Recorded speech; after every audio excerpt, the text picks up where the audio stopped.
My name is Oliva LeBlanc, and I've always had an affection for vintage items and clothing.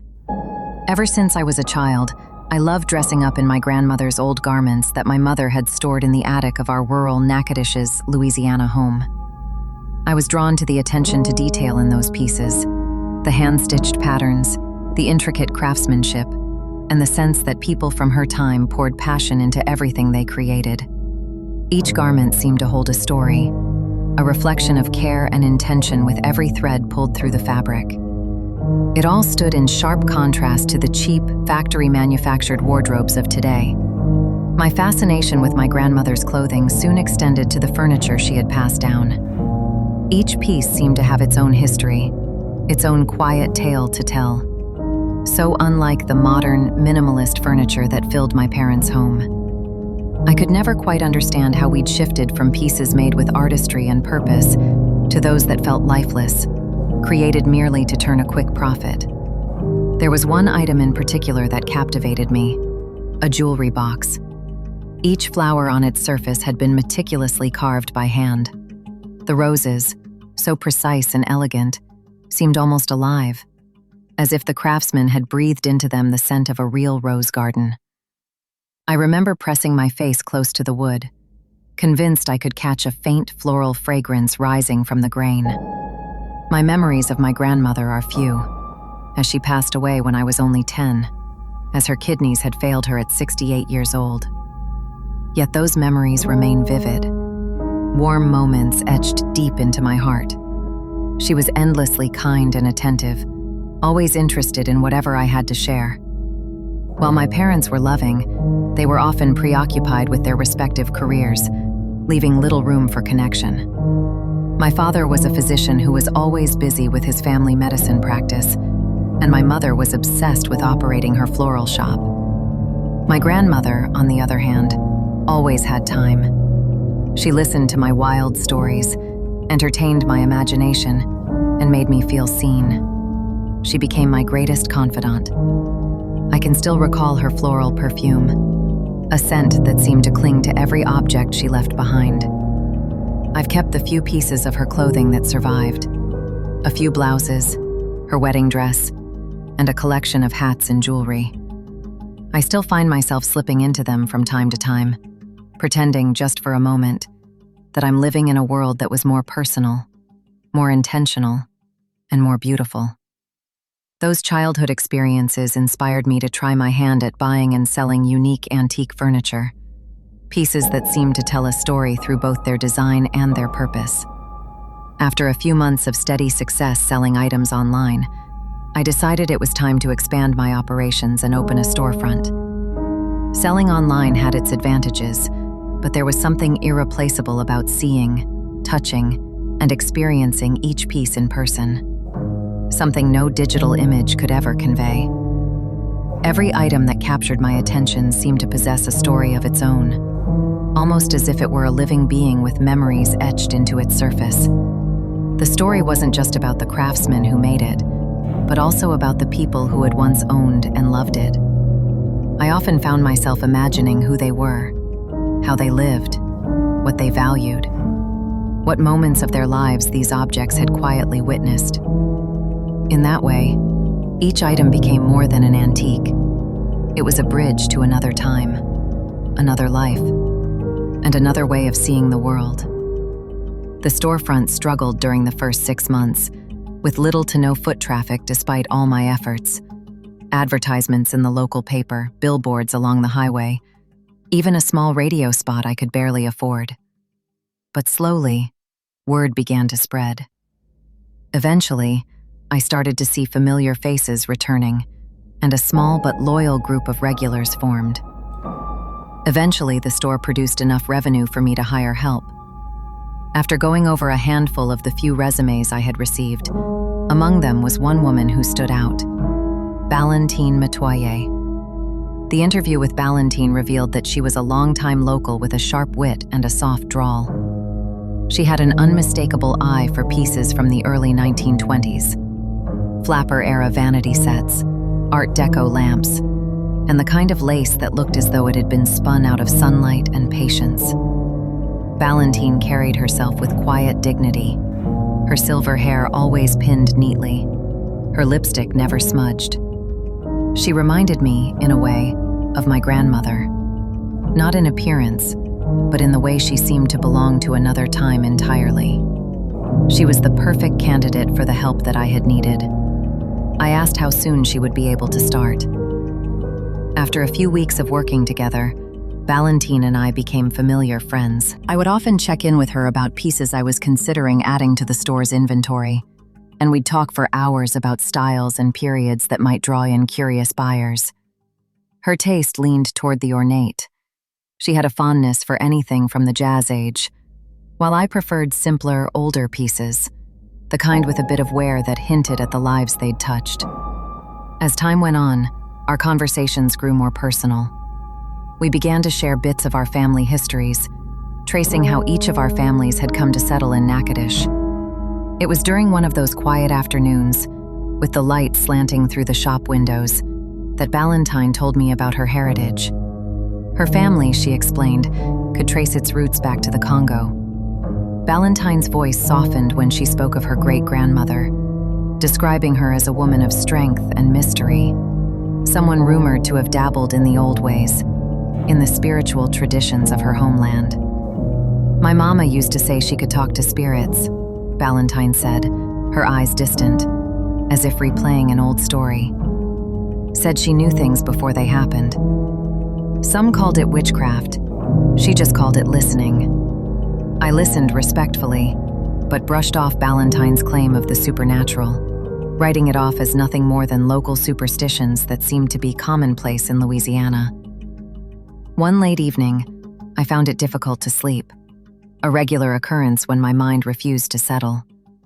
On nights like that, I would often pass the time browsing through online listings, scrolling through photographs of vintage furniture, jewelry, and clothing from the various dealers and collectors I'd connected with over the years. I was half drifting toward sleep when something stopped me cold. It was an absolutely stunning Versailles-style oakwood vanity, its curves soft and elegant, the surface adorned with delicate inlaid marquetry, though the dim light of the seller's photograph made it hard to be sure. The craftsmanship was breathtaking, the kind of artistry that spoke to both patience and pride. I could almost feel the smooth lacquer beneath my fingertips, could almost imagine the faint scent of old perfume still clinging to its drawers. According to the description, the piece dated to the 1920s, aligning perfectly with the kind of items Valentine loved to discuss, that era of opulence and ornament before the world grew cold with industry. The seller hadn't listed much else, only a few vague details about its provenance uncertain, and minor wear consistent with age. But something about it held me fast. There was a pull, not quite logical, not even aesthetic, but instinctual. The beautiful details of the ornateness of the piece drew me in, and I knew that I had to have it as a main display piece in my boutique. It was exactly the kind of item that could stop people in their tracks, the kind that might even give the store a sense of decadence that I had been wanting to convey to my patrons. I had to take a second look at the seller's asking price of $50. I couldn't believe that something so magnificent was essentially being sold for next to nothing. I knew that I could easily sell such a piece for at least $3,000 or more. Without overthinking, I sent a message to the seller asking for more details and whether the vanity was still available. My fingers trembled slightly as I typed, though I couldn't say why.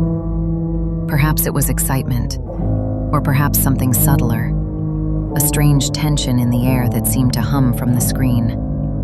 To my surprise, the seller replied within minutes. Still available, cash only, local pickup preferred. His tone was curt but polite enough. I asked for the address and whether I might come by the next afternoon. Again, the reply was quick. That'll be fine. Just text when you're close. Something about the brevity unsettled me, though I brushed it off. People who dealt in antiques were often guarded, cautious about strangers, careful with their words. Still, there was a note beneath his replies, something I couldn't quite place. A weariness? A reluctance? The next day dawned gray and humid, the air thick with the scent of rain-soaked magnolia. I set out just after noon, my van rattling softly over the back roads that swayed north toward Shreveport. Spanish moss draped low across the highway like cobwebs, brushing the windshield as I passed beneath. The address led me to the edge of town, where the pavement gave way to gravel and the trees pressed close. A weathered farmhouse sat half hidden behind overgrown hedges, its paint long since surrendered to the sun. The front porch sagged, and the screen door hung crooked on its hinges. For a moment, I wondered if I'd made a mistake. The vanity seemed too fine, too elegant, to have come from a place like this. I texted the number. A moment later, the door creaked open. A man stepped out, tall, thin, maybe in his late 50s. His clothes were worn, his skin sun-baked, his eyes shadowed beneath the brim of an old hat. "You must be the lady from Natchitoches," he said. His voice was soft but rough around the edges, like gravel underfoot. "It's out back."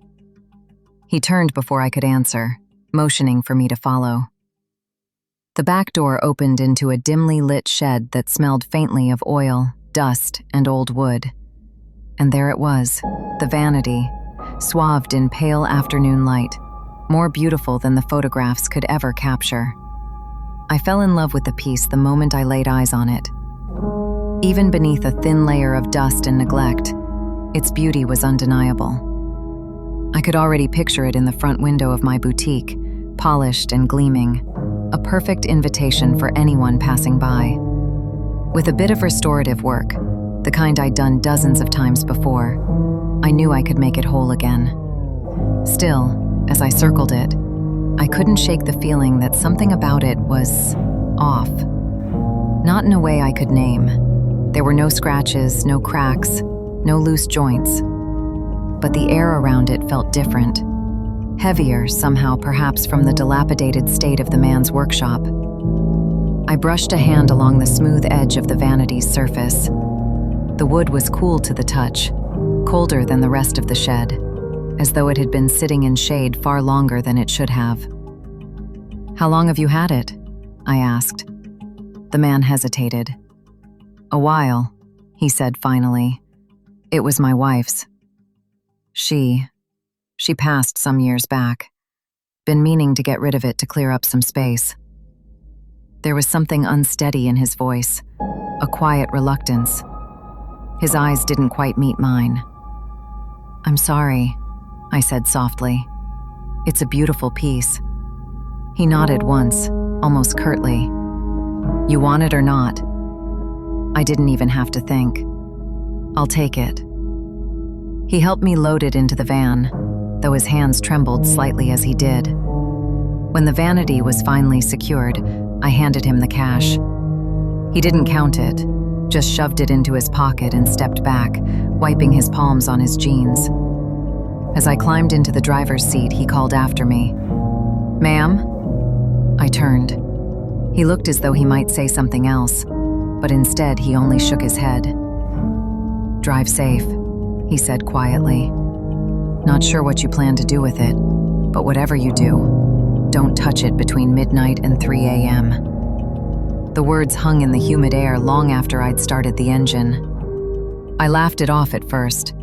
Another one of those rural eccentricities, the kind of superstition I'd grown up hearing from old folks at church. But as the road unspooled before me, I couldn't quite shake the echo of his voice despite my excitement of obtaining such a magnificent piece for such a bargain price. I arrived back at the shop just as the sun began to sink, its light slanting through the alley behind the building. I pulled the van around to the back lot, where we kept the storage space and small workshop for touching up pieces before they went on display.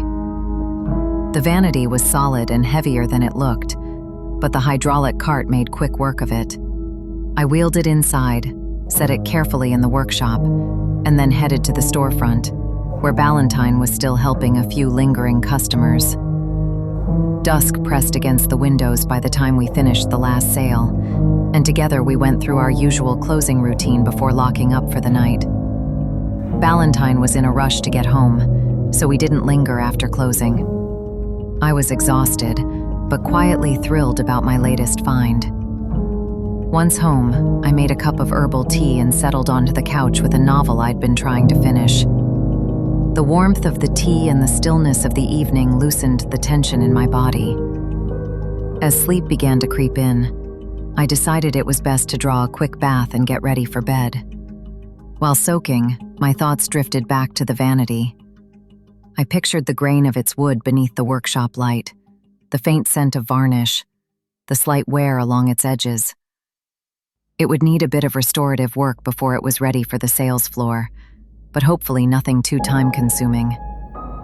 Still, I couldn't help wondering about its history, where it had originally come from, and what quiet stories might be held within its mirrored face.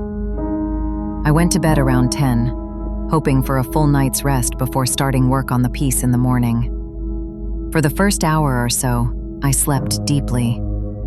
Then, somewhere between dreams, a strange unease began to thread through my sleep.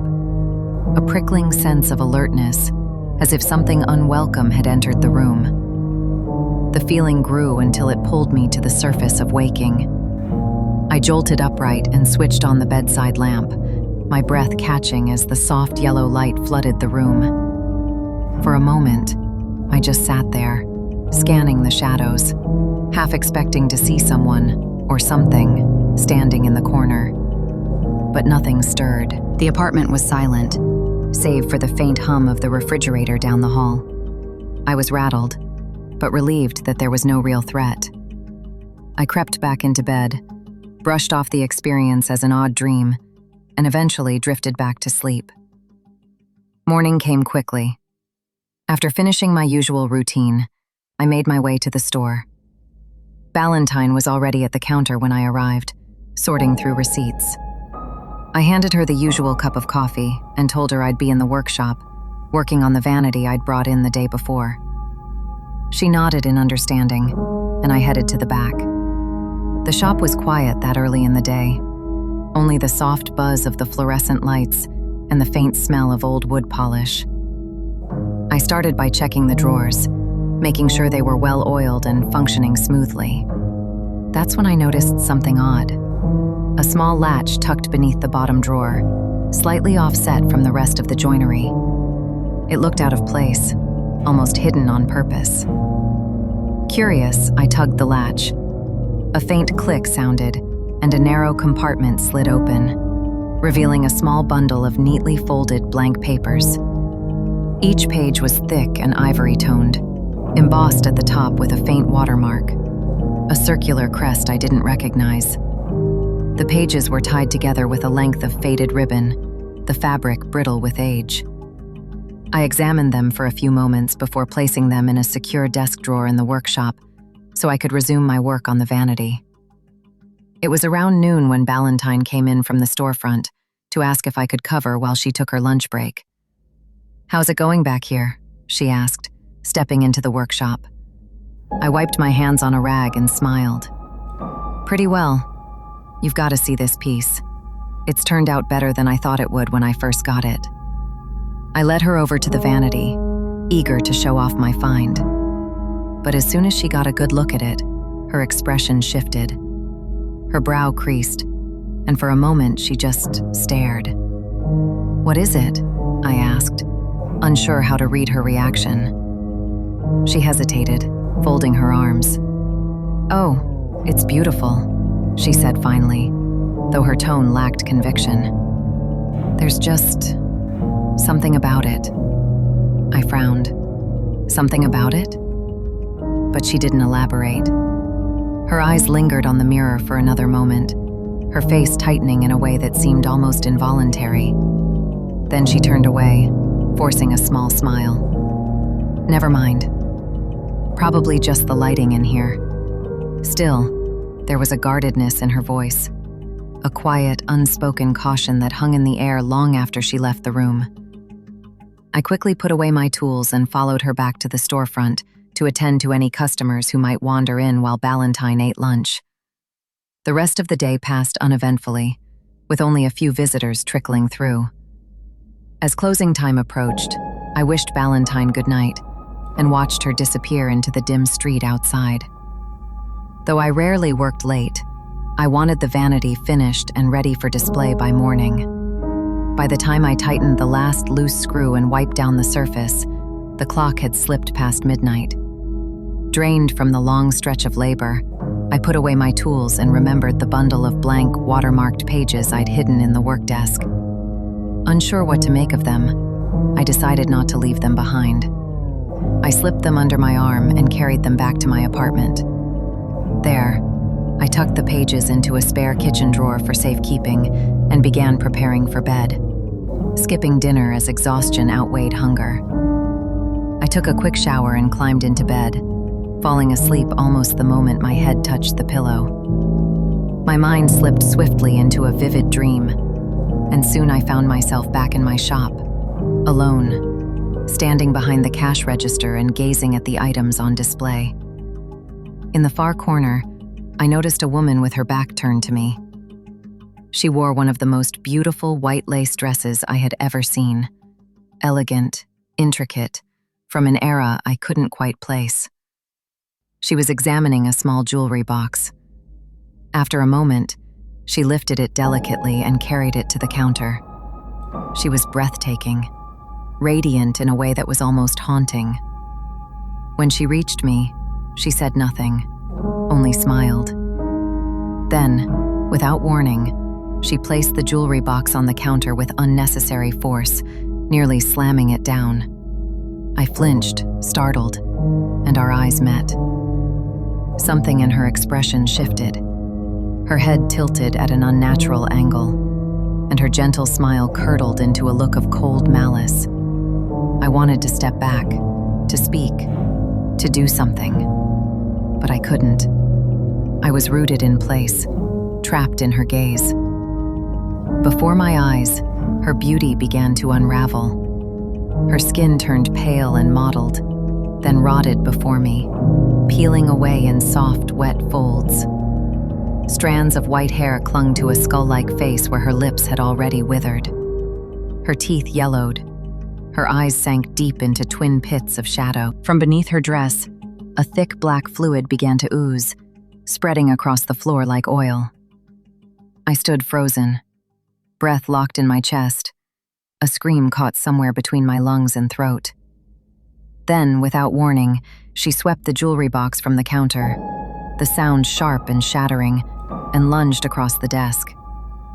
Her hands clamped around my throat. I felt her nails dig in as she pulled me closer, her face inches from mine. Her mouth opened, wider and wider still, until it seemed she could swallow me whole. And just before she did, I woke. For a moment, I thought I was still dreaming. I couldn't move, couldn't scream, barely managed to breathe. My body felt pinned to the mattress by some invisible weight pressing down on my chest. Then, slowly, sensation returned.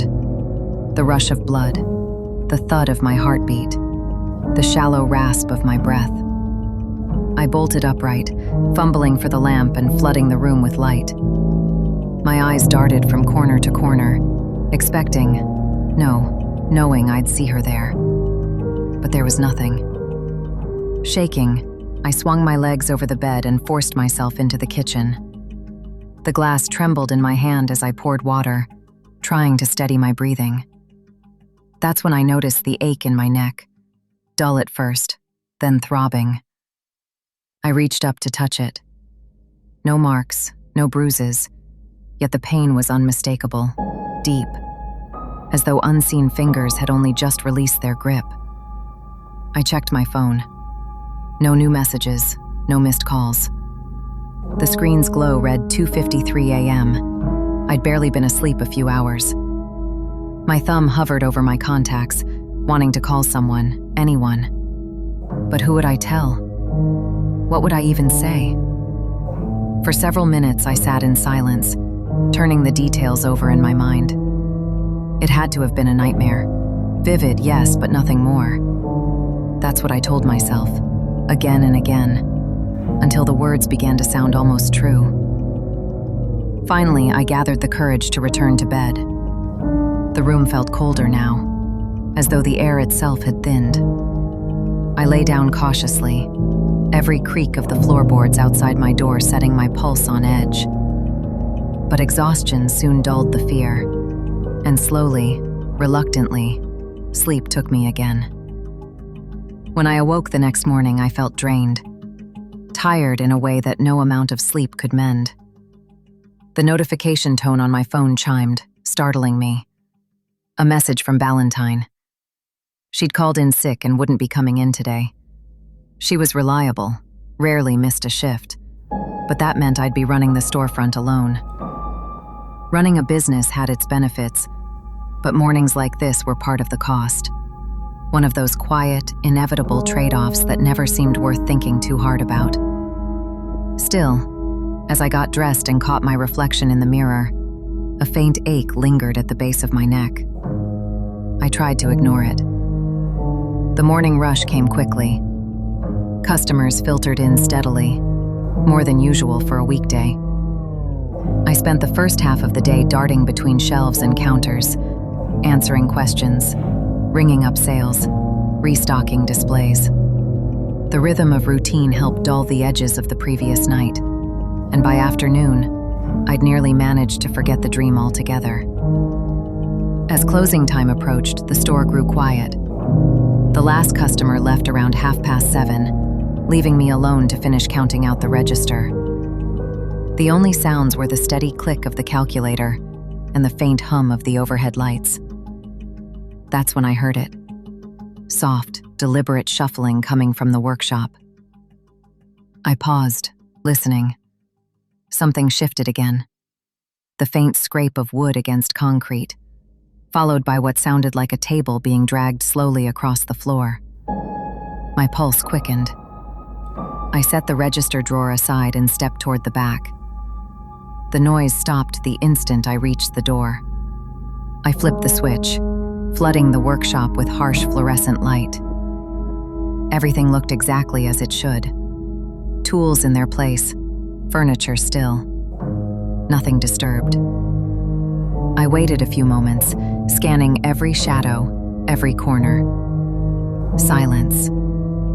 Finally, I let out the breath I'd been holding. Probably just the pipes, I muttered, though even as I said it, the words rang hollow. I gave the room one last glance before heading back to the front to finish closing. As I locked the door and turned off the lights, my thoughts drifted, unbidden, to the warning the previous owner had given me about the vanity. Never touch it between midnight and 3. I chuckled under my breath, shaking my head. Superstition, I said, though a trace of unease lingered beneath the laughter. An itch in the back of my mind that refused to fade. I drove back to my apartment, the sense of dread clinging to me like fog. The thought of the seller's warning replayed over and over. By the time I parked, I'd made up my mind to message him, if only to put the thought to rest. While I cooked a simple dinner, I typed out the text. "Hi there. I'm the person who purchased the Vanity Set from you. Just wanted to ask for a bit more detail. Why exactly shouldn't it be touched after midnight?" The reply came almost immediately. "Just don't do it. All sales are final." I frowned at the screen. That was not the response I'd been expecting. "Can you elaborate a little on why?" I sent the message and waited. Minutes passed. The phone stayed dark. No typing indicator, no follow-up. Nothing. Somewhat frustrated but unwilling to press further, I set the phone aside and focused on dinner. The TV murmured in the background, its light flickering across the kitchen walls. The sound of voices and canned laughter filled the silence, but did little to ease the tension that had settled in my chest. After a while, I decided to check in with Valentine. "Feeling any better? Think you'll be able to come in tomorrow?" I typed. Her response came a few minutes later. "Yeah, I think I'll be good to come in. See you in the morning." I slept that night without incident. No dreams, no shadows creeping through my mind.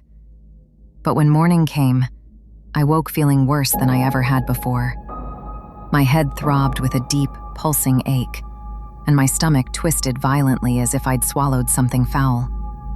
Every muscle felt heavy, uncooperative, as though my body had forgotten how to move. I sat on the edge of the bed for several minutes, fighting the dizziness that rolled over me in waves. My throat burned, my vision swam. Even breathing seemed like an effort. With trembling hands, I reached for my phone and sent a message to Valentine. "I'm feeling really sick this morning. I might not make it in, or I'll be late if I can manage to get there." I stared at the screen until the message showed as delivered, then set the phone aside and leaned back against the wall. A few seconds later, my phone vibrated softly. Valentine had replied, "Got your message. Don't worry about the store. Just rest and feel better." Relieved, I lay back down and drifted into a feverish sleep.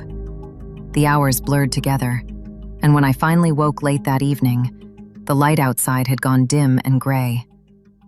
I felt a little better, though still weak, my body heavy, my head thick. I was halfway through making a cup of herbal tea when my phone rang. It was Valentine.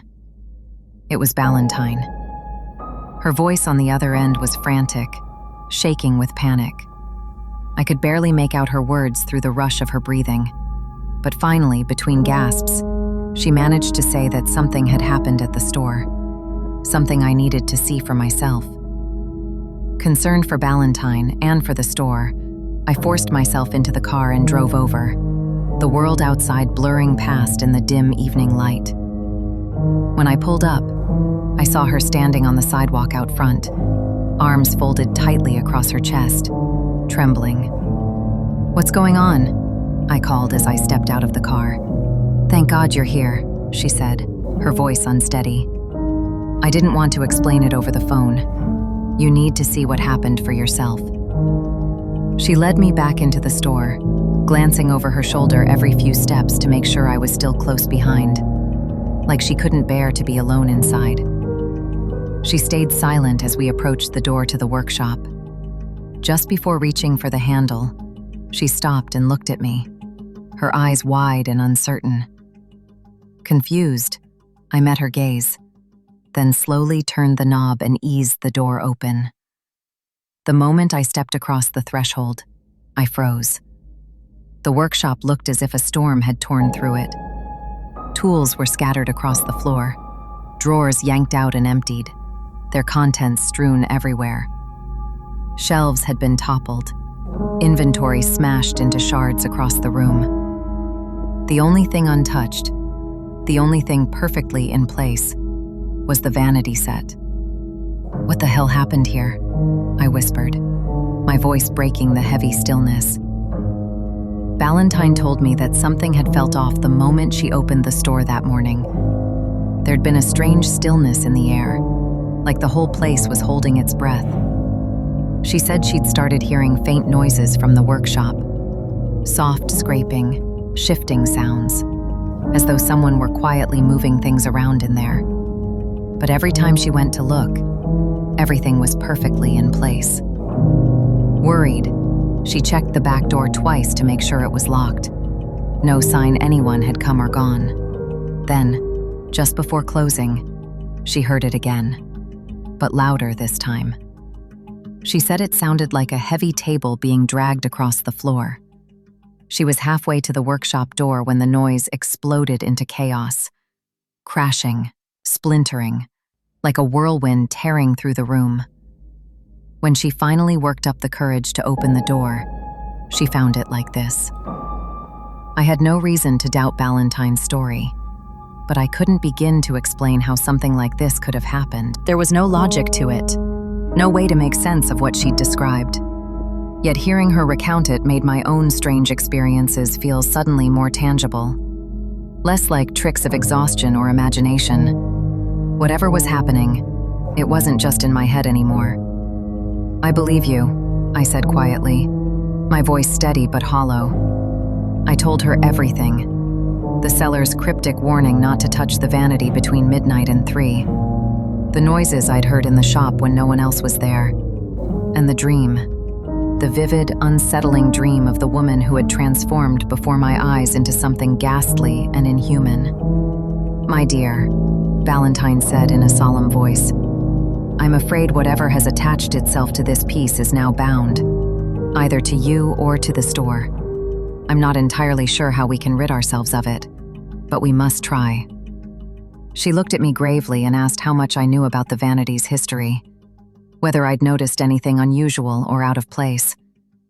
I told her about the hidden compartment and the bundle of blank, watermarked pages I'd found inside, each marked with the mysterious circular crest. "We need to learn more about where it came from," she said, her tone turning firm, almost resolute.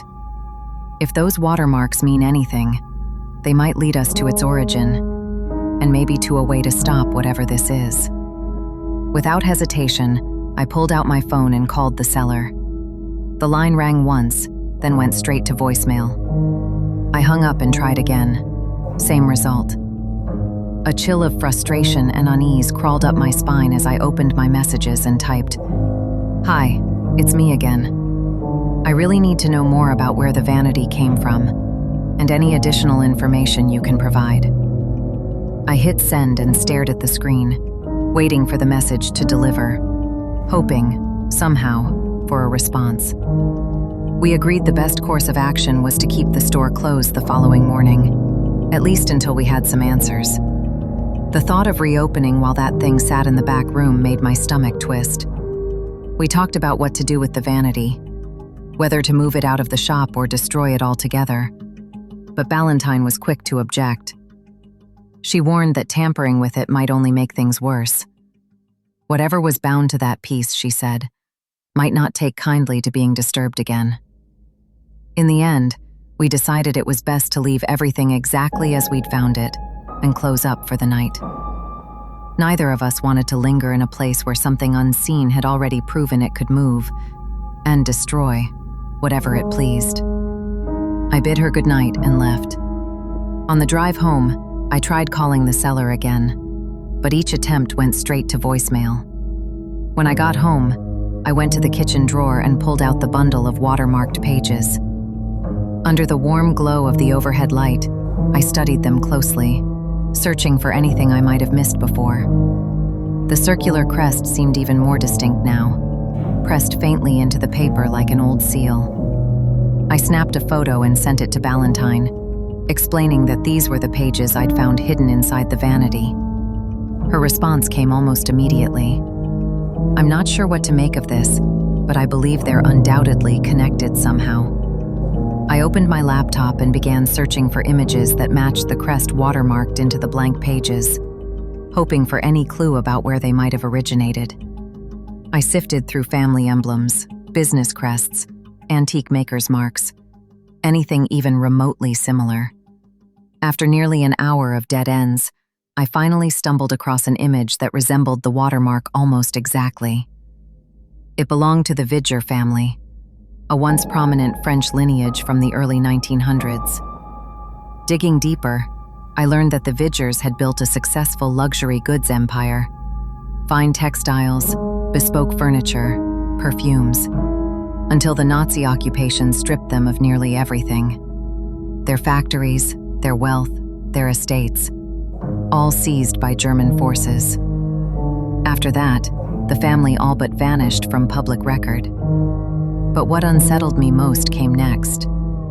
From a handful of obscure sources, whispers emerged suggesting the Vidgers had long-standing ties to occult practices, rituals, seances, strange experiments passed quietly down through generations. A few fragile photographs of the family had survived in scattered archives, yellowed scans preserved online. I clicked through them one by one, until my breath caught in my throat. There, staring out from a century-old photograph, was the face of a woman I recognized instantly.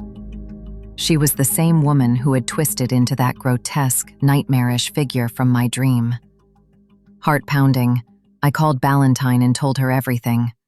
The family crest belonging to the Vidgers, their murky history with the occult, the photograph of the woman I'd seen in my night terror. She listened in heavy silence before finally speaking. "Print out a copy of the woman's photo," she said, "and bring the watermarked pages and the photo of the woman back to the store early in the morning. I'll meet you there when you arrive."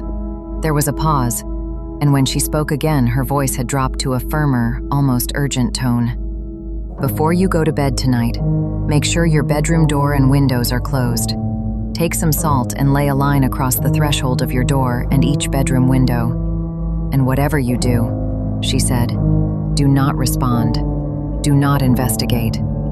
After everything that had happened, I didn't need to be told twice, or to ask any unnecessary questions. I simply agreed, thanked her in a voice that sounded smaller than I intended, and hung up. Whatever this was, whatever I had stepped into, it was far beyond anything I understood. All I could do now was follow her instructions exactly as she'd given them. I made a simple dinner, though I barely tasted any of it. A low thrum of anxiety tightened in my chest with every passing minute, my mind running in frantic circles around Ballantyne's warning. Each time I walked past the printed photograph lying on the counter, my eyes were drawn back to it against my will. Her face, pale, poised, impeccably dressed in the stiff fashion of her era, felt wrong in a way I couldn't explain. The longer I looked at her, the more my stomach twisted. There was something hollow behind her expression, something that tugged faintly at a memory deep in my bones. I found myself glancing at the picture again and again, haunted by the thought that she had followed me long before I ever opened that hidden compartment. Even now, frozen in that century-old portrait, she seemed to be watching. The time came, inevitably, when there was nothing left to busy myself with. No dishes to wash, no pointless tasks to linger over. I was out of excuses. I was exhausted, but not in any way that promised sleep. I moved through the house quietly, as though trying not to disturb something I couldn't see. Following Ballantyne's instructions, I poured thin, deliberate lines of salt across the bedroom doorway and beneath each window.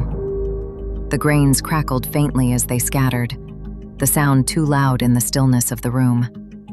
When I was done, I stepped over the threshold and closed the door behind me, feeling a strange weight settle in my chest. Something about sealing myself in made the air feel thicker, as if the room had shrunk by a few inches. A few hours passed, though it felt more like drifting through a thick, sleepless fog before it happened. At first, I thought I imagined it. A faint knock at the bedroom door. Soft, almost polite. I went rigid, breath trapped somewhere between my ribs and throat. The lamp hummed softly beside me, but the rest of the world seemed to narrow to a single point, the thin wooden barrier a few feet away. Another knock, a little louder this time. My eyes locked on the door. I didn't blink, didn't breathe. Ballantyne's words circled through my mind like a chant. Do not respond.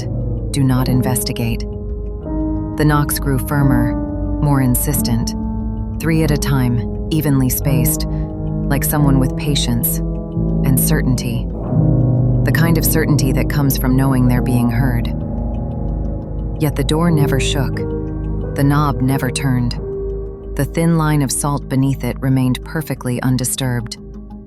I stayed completely still beneath the blankets, muscles burning from the tension, waiting, half expecting the door to burst open, half silently begging for the knocking to stop. But it didn't. It kept going, louder and louder, until suddenly, it didn't. Silence slammed back into the room, heavy and suffocating, pressing against my ears. I lay there in the hush that followed, listening so hard it hurt, waiting for the next sound, the next knock, the next breath that wasn't mine. But nothing came. For nearly half an hour I stayed like that, staring at the door, counting each second of stillness, bracing for even the slightest tremor of movement. Only when I was certain no further attempt at intrusion was coming did my muscles finally unclench. My mind eased, slowly, reluctantly, enough to let exhaustion pull me under. At some point, without meaning to, I slipped into a shallow, haunted sleep. I woke early, far earlier than I wanted, and reached for my phone. My fingers trembled as I typed a message to Valentine, asking when she wanted me at the shop. Her response came almost immediately. "Come as soon as you're able." I exhaled, pushed myself upright, and dressed quickly. My clothes felt stiff, my movements mechanical, as though fear had dried on me overnight like a second skin.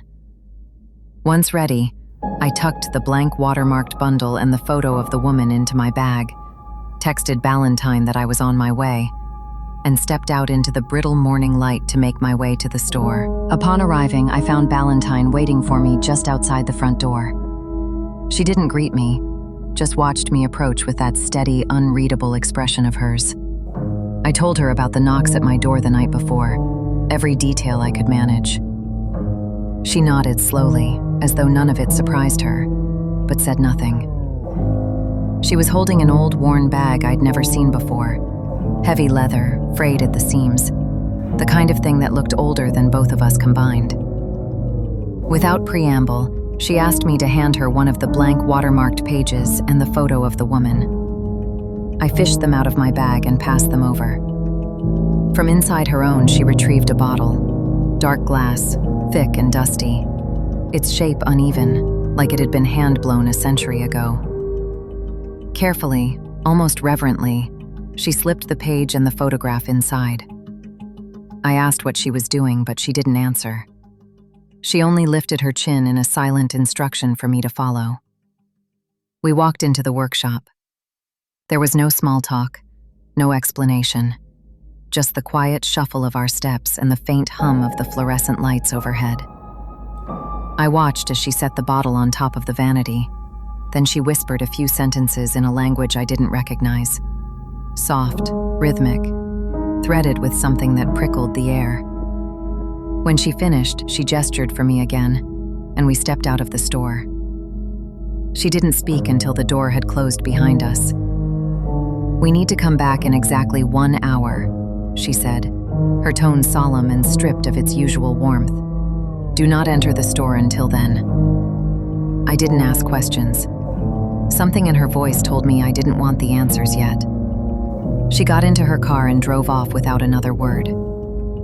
Left standing there with the morning sun climbing over the rooftops, I felt a strange hollowness open in my chest.